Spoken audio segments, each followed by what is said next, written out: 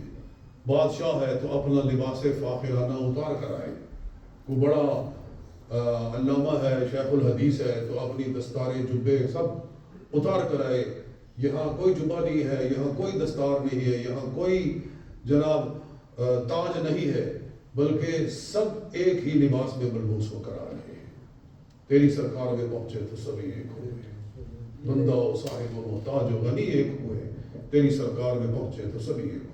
یہ جو بٹن والے آرام ورگی شروع ہوئے ہیں وہ تو پہن سکتے ہیں بٹن لگا ہوا ہے. ہاں وہ بٹن میرا خیال ہے کچھ اس طرح کی چادریں آئی ہوئی ہیں کہ ان کو وہ ایسے وہ بند کر دیتے ہیں. وہ سلا ہوا نہیں ہے.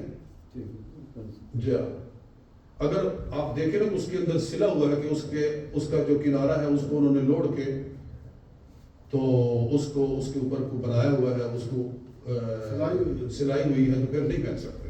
ہم جو ہم نے لاسٹ ایئر میں پہنا تھا وہ صاف دھو کر دوبارہ پہن سکتے ہیں یا بالکل پہن سکتے ہیں دوبارہ, بالکل دوبارہ پہن سکتے ہیں. مزید سوال جو آپ جو نا بعد میں رکھیں گے, پہلے آپ بیان کرنے اس طرح ذہن میں سارا بیٹھتا جاتا ہے. یہ بھی ٹھیک ہے. راستے میں سوال ہو جائے گا تو پھر یہ معاملہ خراب ہو جاتا ہے. چلو راستے میں نا چلیے جی, ہاں آپ ذہن میں رکھیں. میں عمرے کے جو معاملات ہیں وہ مکمل کرتا ہوں, تو پھر آپ درمیان میں پھر حج پر جانے سے پہلے, حج کے مسائل شروع کرنے سے پہلے آپ نے کوئی سوال کرنا ہے تو کر لیں.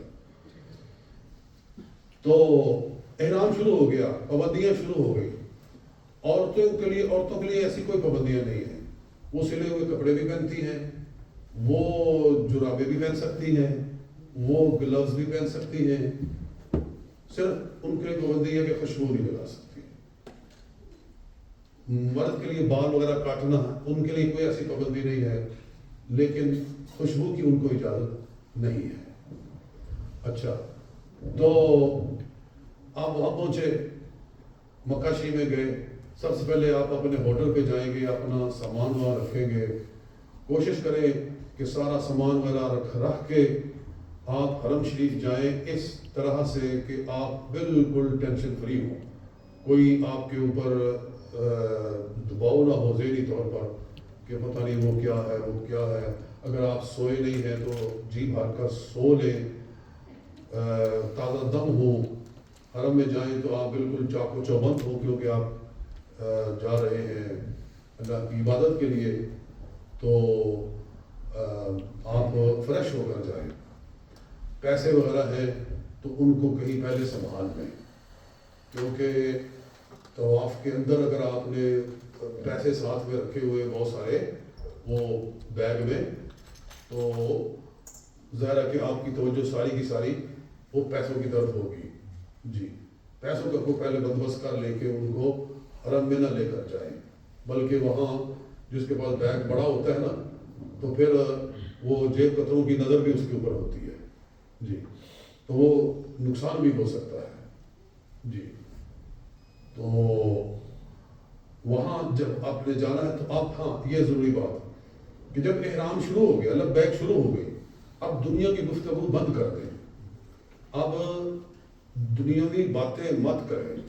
کوئی ضروری بات ہے تو کریں, لیکن سارا وقت آپ تلبیہ پڑھنے میں لگائیں. آپ ایروپلین میں بیٹھے ہوئے ہیں, جتنا آپ کا وقت ہے تو آپ تلبیہ پڑھیں. یہ تلبیہ وہ عبادت ہے, وہ ذکر ہے جو اسی موقع پہ کیا جا سکتا ہے. قرآن پاک آپ ساری زندگی پڑھ سکتے ہیں, درود پاک آپ ہمیشہ پڑھ سکتے ہیں, لیکن یہ تلبیہ جو ہے یہ احرام کے اندر ہی پڑھا جا سکتا ہے.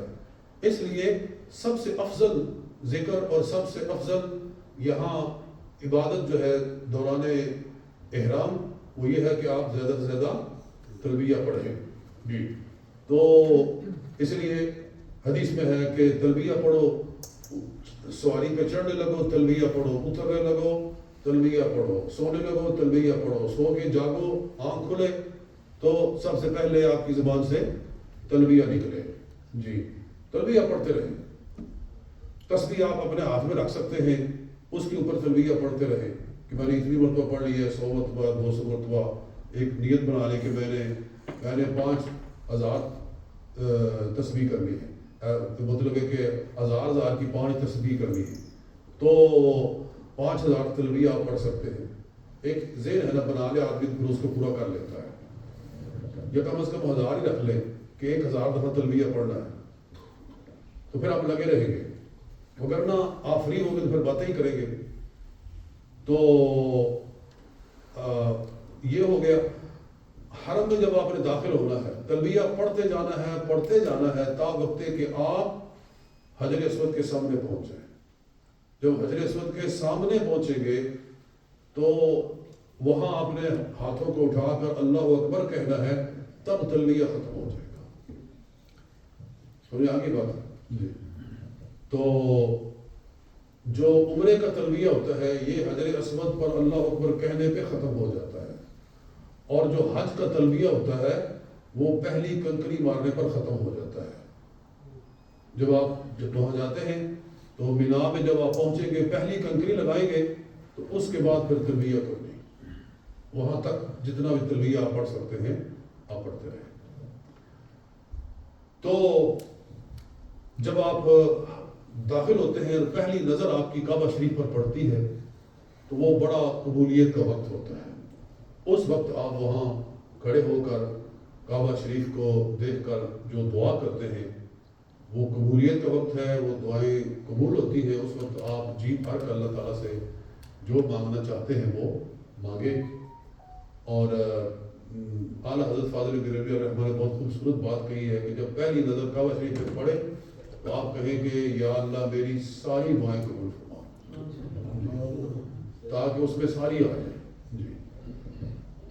تو بہرحال آپ حجر اسود کے سامنے گئے تو وہاں آپ نے اس سے پہلے ایک کام کرنا ہے، طواف شروع کرنے سے پہلے آپ نے استوا کر لینا ہے۔ استوا اس کا مطلب ہوتا ہے کہ چادر کو اس طرح کر لینا کہ دایاں کندھا آپ کا ننگا ہو جائے، تو دونوں پلوں بائیں کے اوپر ڈال کر اس کو کہتے ہیں استوا، یہ سنت ہے۔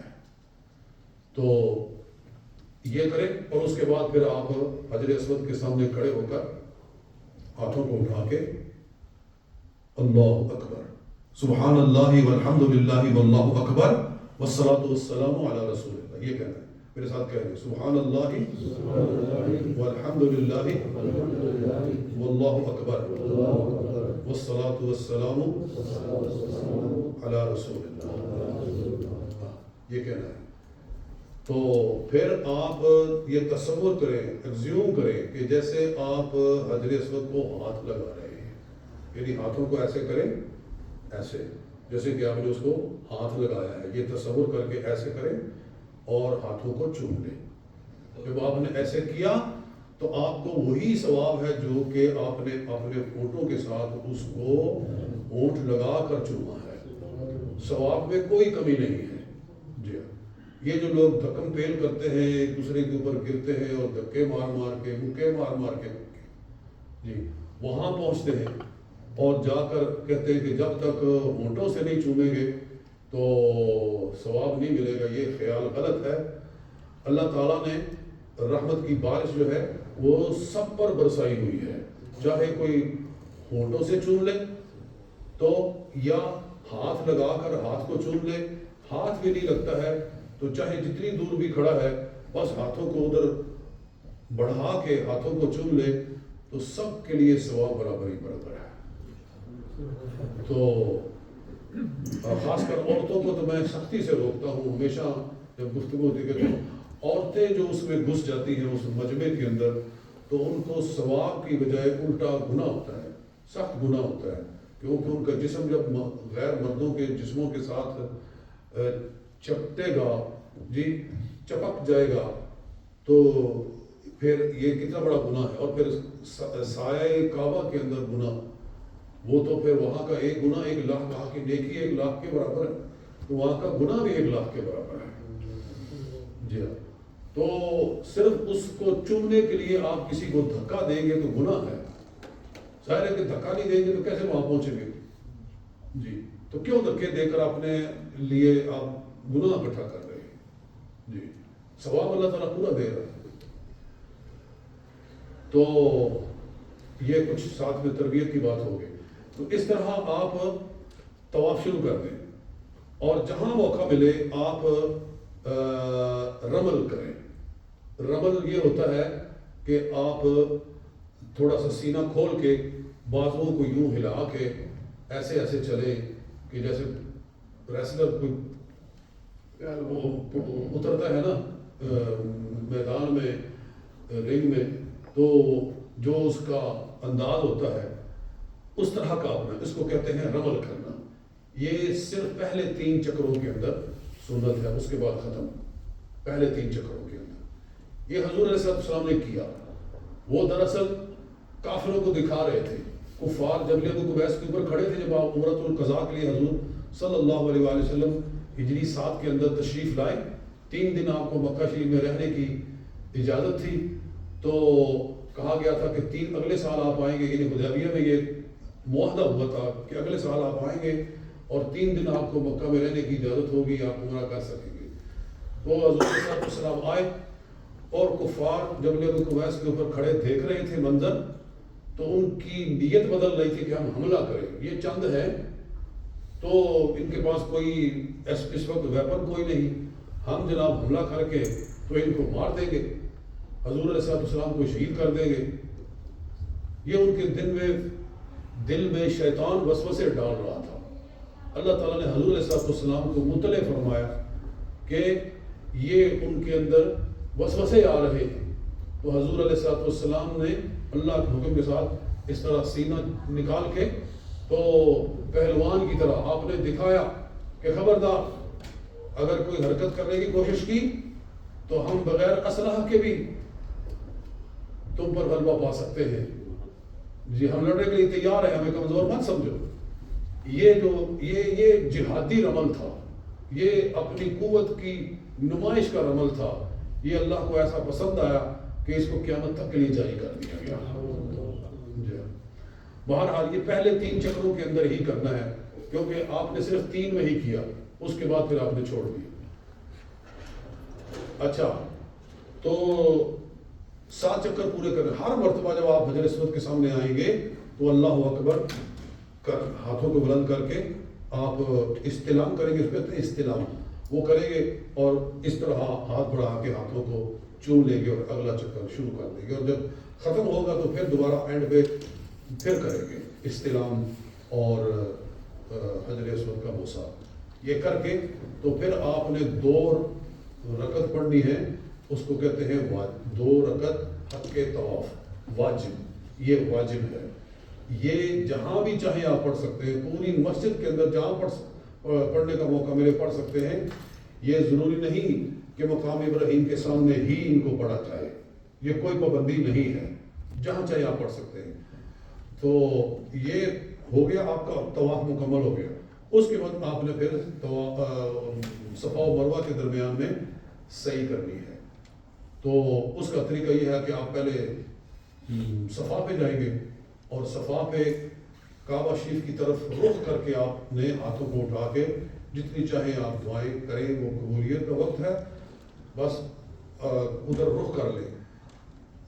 کتابوں میں تو یہ لکھا ہوا ہے کہ کعبہ شریف کو دیکھ کر دعا کریں، لیکن وہاں اب کعبہ نظر نہیں آتا. صفا پہ پہنچیں گے تو کعبہ شریف نظر نہیں، کیونکہ درمیان میں اتنی دیواریں کھڑی ہو گئی. لیکن رخ ادھر کر لیں اور آپ دعا کریں. اور دعا کرنے کے بعد آپ ہاتھوں کو اٹھا کے 3 مرتبہ اللہ اکبر اللہ اکبر اللہ اکبر، بس یہ 3 دفعہ کہنا ہے. اور کہہ کے تو پھر آپ آگے چل پڑیں گے مروہ کی طرف. صفا اور مروہ کے درمیان میں 7 چکر لگانے ہیں. ادھر سے وہاں گئے تو 1 چکر پورا ہو گیا، وہاں سے ادھر آئے تو 2 ہو گئے، پھر واپس گئے تو 3 4 5 6 7، یعنی گویا کہ صفا سے شروع ہوا اور مروہ کے اوپر یہ 7 چکر پورے ہو گئے.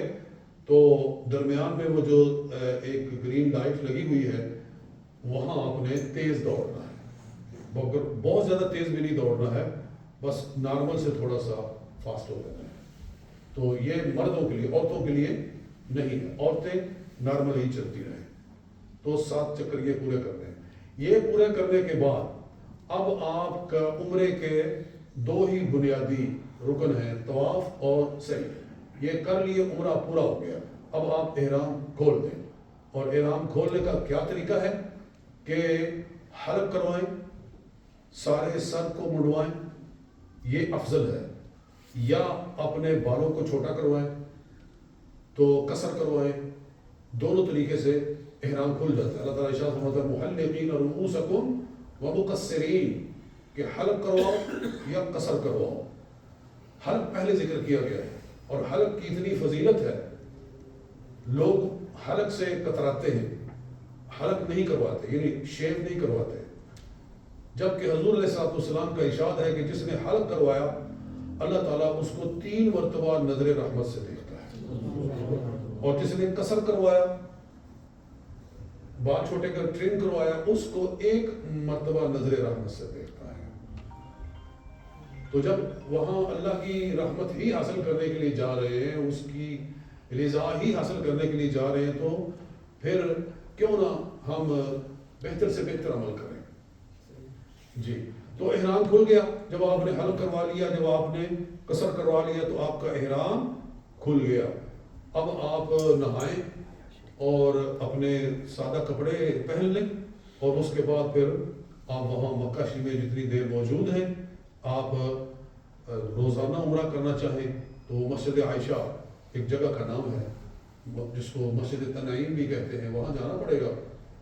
اپنی احرام کی چادریں وہاں لے جائیں، اور وہاں جا کر وہاں احرام پہن کے وہی تلبیہ لبیک اللہم لبیک پڑھتے ہوئے واپس آئیں، اور دوبارہ پھر سارا عمرہ کریں. روزانہ عمرہ کر سکتے ہیں، والدین کے نام پر کریں، حضور علیہ السلام کے نام پر کریں، یا اپنے کسی بھی بزرگ کے نام پر کریں، آپ کر سکتے ہیں.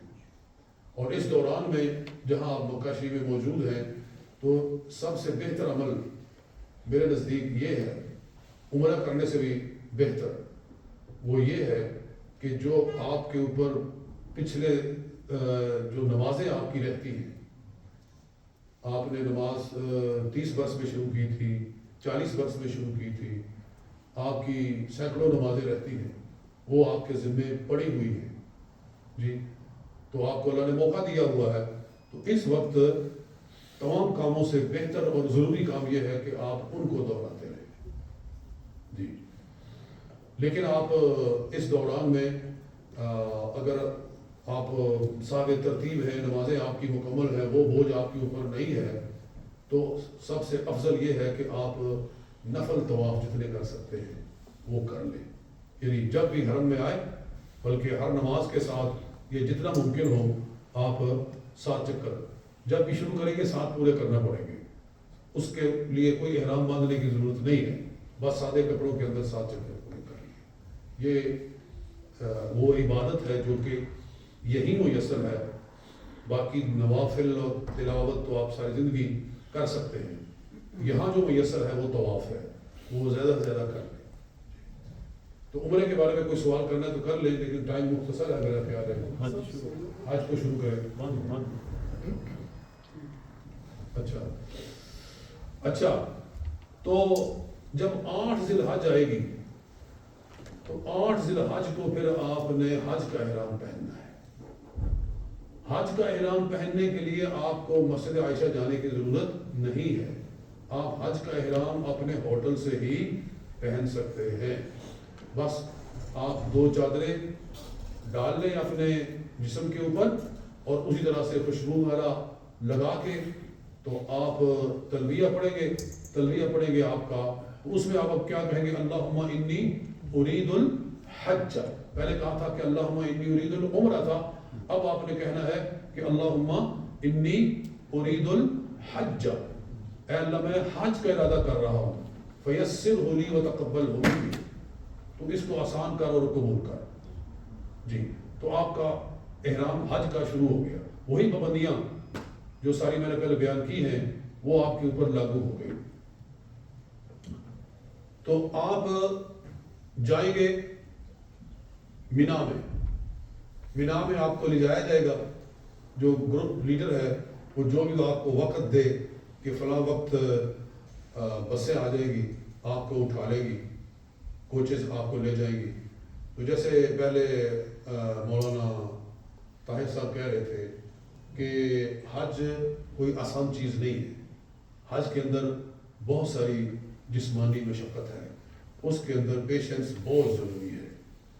تو صبر کا دامن تھامے رکھیں. مشکلات ضرور آتی ہیں. اتنا بڑا کراؤڈ ہے, 30 لاکھ 35 لاکھ لوگ, ان کو گورنمنٹ نے مکہ شریف سے مینا پہنچانا ہے ایک رات کے اندر. اتنی مخلوق کو پہنچانا ہے. تو کوئی ضروری نہیں کہ جو آپ کو ٹائم دیا گیا ہے کہ اتنے بجے کوچز آ جائے گی اتنے بجے پہنچ جائیں, کیونکہ وہاں ہزاروں کوچیں ہیں اور وہ لائن میں چل رہی ہیں. لوگوں کو یہاں سے اٹھا رہی ہے, وہاں پہنچا رہی ہے, پھر واپس آ رہی ہے. ان کا چکر چل رہا ہے, تو کتنی دیر لگتی ہے. تو جو آپ کے گروپ لیڈر نے آپ کو کہا ہے وہ کوئی حتمی چیز نہیں ہے کہ آپ بازار میں بیٹھ گئے ہیں جی, اب کوچ نہیں آ رہی ہے تو لوگ تنگ پڑ جاتے ہیں. ایک طبی چیز ہے. بیمار لوگ ہوتے ہیں, بیچارے بوڑھے ہوتے ہیں, ان کو روڈ پہ بٹھا دیا جاتا ہے, لیکن آپ نے صبر رکھنا ہے. اچھا, تو بہرحال مینا چلے جائیں گے. مینا میں آپ نے رات گزارنی ہے اور اگلے دن 9 ذی الحج ہے. 9 ذی الحج کو یہ حج کا اصل دن ہے. آپ کو پھر مینا سے کوچے اٹھا کر سیدھا عرفات لے جائیں گے. تقریباً 7-8 میل کا فاصلہ ہے. رستے میں مزدلفہ آتا ہے, اس کو کراس کر کے وہاں نہیں اترنا ہے, عرفات میں چلے جانا ہے. تو پورا عرفات جو ہے وہ موقف ہے کہ جہاں بھی آپ کو ٹھہرنے کا موقع مل جائے آپ وہاں ٹھہر سکتے ہیں. لیکن ہر گروپ کے لیے جگہ مقرر ہے, آپ اپنی جگہ کے اوپر جا کر ٹھہریں گے. یہاں آپ نے 2 نمازیں پڑھنی ہے, ظہر اور عصر, کیونکہ فجر آپ نے جو ہے وہ مینا میں پڑھی اور پھر وہاں سے آپ موو ہوئے. تو ظہر سے پہلے آپ عرفات میں پہنچ گئے. آپ نے وہاں جا کر ظہر اور عصر 2 نمازیں پڑھنی ہیں. تو وہ لوگ جو مسجد نمرہ میں وہاں کے گورنمنٹ کے مقرر کردہ امام کے پیچھے نماز پڑھتے ہیں, وہ دونوں نمازوں کو جمع کرتے ہیں مسجد نمرہ کے اندر, یا جہاں تک مسجد نمرہ کی صفیں جا رہی ہیں. بہت بڑی مسجد ہے اور وہاں جو لوگ پہنچ گئے, چاہے مسجد کے اندر کھڑے ہیں یا مسجد کے باہر جہاں تک صفیں لگی ہوئی ہیں, یہ لوگ جو ہیں ظہر پڑھتے ہیں اور ظہر کے ساتھ ہی عصر پڑھتے ہیں. ایک اذان اور 2 اقامتیں ہوتی ہیں. لیکن باقی سارے لوگ جو کہ میلوں تک پھیلا ہوا میدان ہے, تو جہاں بھی آپ ٹھہرے ہوئے ہیں اس امام کے ساتھ آپ نماز نہیں پڑھ رہے ہیں, تو آپ ظہر کے وقت میں پڑھیں گے اور عصر کو عصر کے وقت میں پڑھیں گے. دونوں نمازوں کو اپنے اپنے ٹائم پر پڑھیں گے. جی, یہ 2 نمازیں آپ نے یہاں پڑھ لی ہیں. اور اس کے بعد عصر اور مغرب کے درمیان میں جو وقت ہے یہ خاص وقت ہے, قبولیت کا وقت ہے. اس میں آپ دعا مانگیں, اجتماعی بھی مانگ سکتے ہیں, اکیلے بھی مانگ سکتے ہیں. اور اکیلے میں زیادہ مزہ آتا ہے. آپ کسی کونے میں بس چھپ کر اللہ تعالیٰ سے راز و نیاز کریں اور اپنے آنسو بہائیں. اللہ تعالیٰ سے جو مانگ سکتے ہیں آپ مانگیں. وہ وقت ہے مانگنے کا, قبولیت کا. اور حدیث پاک میں ہے کہ اللہ تعالیٰ اس دن 9 ذی الحج کو جب لوگ سارے حاجی عرفات میں جمع ہوتے ہیں, فرشتوں کے سامنے فخر فرماتا ہے کہ اے فرشتوں دیکھو میرے بندے غبار آلود چہروں کے ساتھ, غبار آلود بالوں کے ساتھ آئے ہیں, یہ مجھ سے کیا چاہتے ہیں؟ تو اللہ تعالیٰ سب کچھ جانتا ہے, پھر بھی پوچھتا ہے. تو فرشتے عرض کرتے ہیں یا اللہ تجھ سے بخشش مانگتے ہیں, تجھ سے مغفرت چاہتے ہیں. اللہ تعالیٰ فرماتا ہے فرشتوں گواہ ہو جو میں نے ان کو بخش دیا ہے, ان کو میں نے معاف کر دیا ہے, اور جس کے لیے دعا کریں گے اس کو بھی بخش دیا ہے. تو اس کے بعد پھر مغرب سے پہلے وہاں سے کوئی نہیں نکل سکتا. مغرب سے پہلے جو عرفات کو چھوڑے گا تو اس کو دم دینا پڑے گا. جی ہاں، غروب آفتاب تک وہاں رہنا ٹھہرنا یہ ضروری ہے. اور غروب آفتاب کے بعد پھر پیدل چلنے والے پیدل چل پڑتے ہیں، اور جو قافلوں کے ساتھ ہوتے ہیں وہ پھر قافلے کا انتظار کرتے ہیں کوچوں کے اوپر بیٹھ کر. باہر رات کے کسی بھی حصہ میں آپ کو مزدلفہ میں لایا جائے گا. آپ نے مغرب کی نماز رستے میں نہیں پڑھنی، کہیں بھی نہیں پڑھنی، بلکہ اگر کسی نے مغرب کی نماز رستے میں پڑھی ہے تو اس کو مزدلفہ میں جا کے پھر پڑھنا پڑے گی. جی، مغرب کی نماز کو عشاء کے ساتھ لگا کر پڑھنا ہے. دونوں نمازوں کو مزدلفہ میں پہنچ کر پڑھنا، چاہے رات کے 2 بج جائیں 1 بج جائے، جتنا بھی ٹائم ہو جائے. بس صبر و شکیبائی کے ساتھ آپ چلتے رہے. بسا اوقات ساری رات ہی گزر جاتی ہے، کیونکہ بڑے آہستہ آہستہ وہاں سے کوچز روانہ ہوتی ہیں، اور تھوڑا سا جو وہ 5-6 میل ہے وہ رات گزر جاتی ہے اس کو عبور کرتے ہوئے. تو بہرحال یہاں آ کر مزدلفہ میں آ کر رات کو آپ نے پہلے مغرب پڑھنی ہے اور پھر عشاء پڑھنی ہے. ایک ہی اذان اور ایک ہی اقامت، ایک اذان اور ایک اقامت. پہلے مغرب کے فرض پڑھنے، اس کے ساتھ ہی پھر عشاء کے فرض پڑھنے، اور عشاء کے فرض پڑھنے کے بعد پھر مغرب کی سنتیں، پھر عشاء کی سنتیں، پھر وتر. اس طریقے کے ساتھ آپ نے ان دونوں نمازوں کو اکٹھا کر کے ادا کرنا ہے. تو رات یہاں گزرنی ہے، فجر کی نماز یہاں پڑھنی ہے. جیسے ہی فجر کا وقت ہو تو اس جگہ پر فجر کو اندھیرے کے اندر پڑھنا سنت ہے. ویسے مسئلہ یہ ہے کہ فجر کو تھوڑا سفید کر کے پڑھنا چاہیے. اسفروا فی الفجر، فجر کو سفید کر کے پڑھو، فإنه أعظم الأجر، اس کا اجر زیادہ ہے. مگر یہاں اس کو اندھیرے کے اندر پڑھنا سنت ہے. تو آپ اندھیرے کے اندر، یعنی جیسے ہی اذان کی آواز آئی آپ اٹھ کر فجر کی نماز پڑھ لیں، اور فجر کی نماز کے بعد پھر جتنا وقت ہے یہ دعا و استغفار کا وقت ہے. پھر آپ بیٹھ کر یا کھڑے ہو کر جس طریقے سے بھی آپ نے یہاں اپنا وقت دعا میں لگانا ہے. نبی اکرم صلی اللہ علیہ وسلم نے ارشاد فرمایا، بڑی پیاری حدیث ہے، کہ سرکار دو عالم صلی اللہ علیہ وآلہ وسلم عرفات میں دعا کرتے رہے، آپ پر گریہ طاری رہا. رستے میں دعا کرتے رہے، آپ کے اوپر گریہ طاری رہا.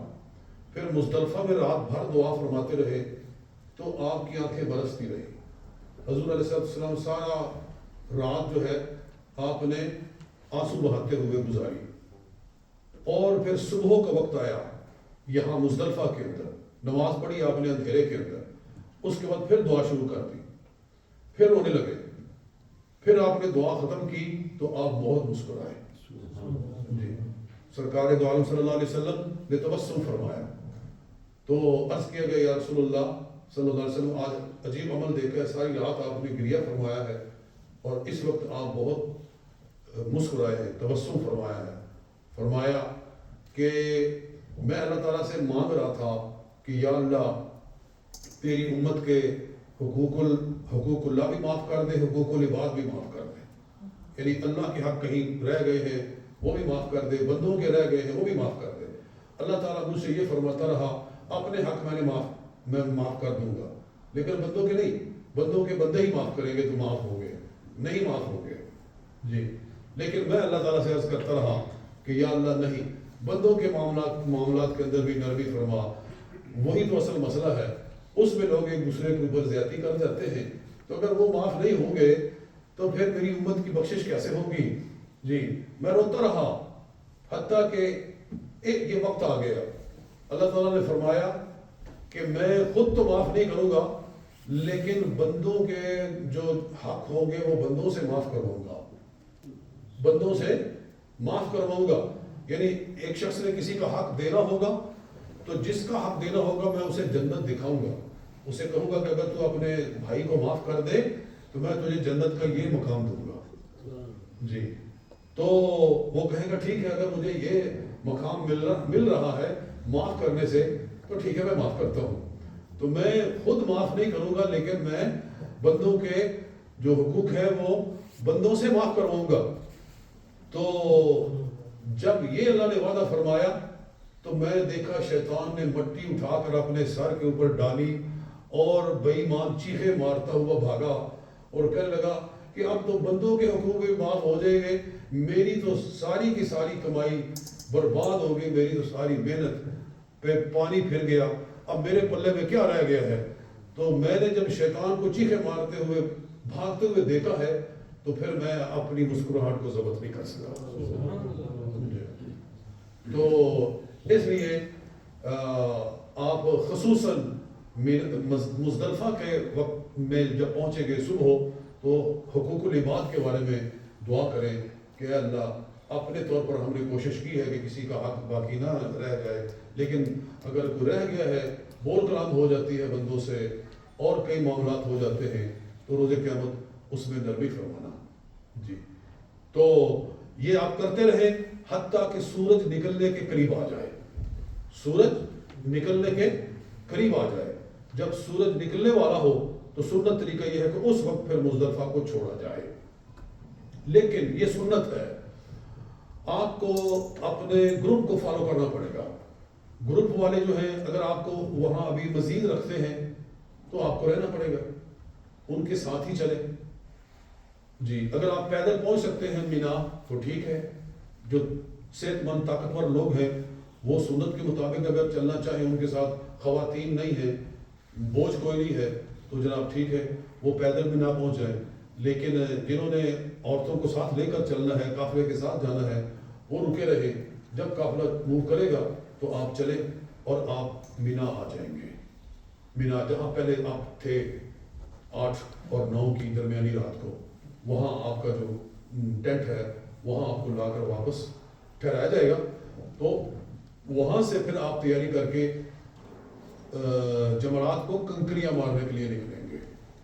جی یہ 10 اب آ گئی، 9 آپ نے گزاری ہے عرفات کے اندر، اور آج کا جو دن ہے یہ 10 ذی الحج ہے۔ تو 10 ذی الحج کو آپ کے ذمہ جو بڑے کام ہیں وہ کیا ہے کہ آپ نے جانا ہے جمرات کو کنکریاں مارنے کے لیے۔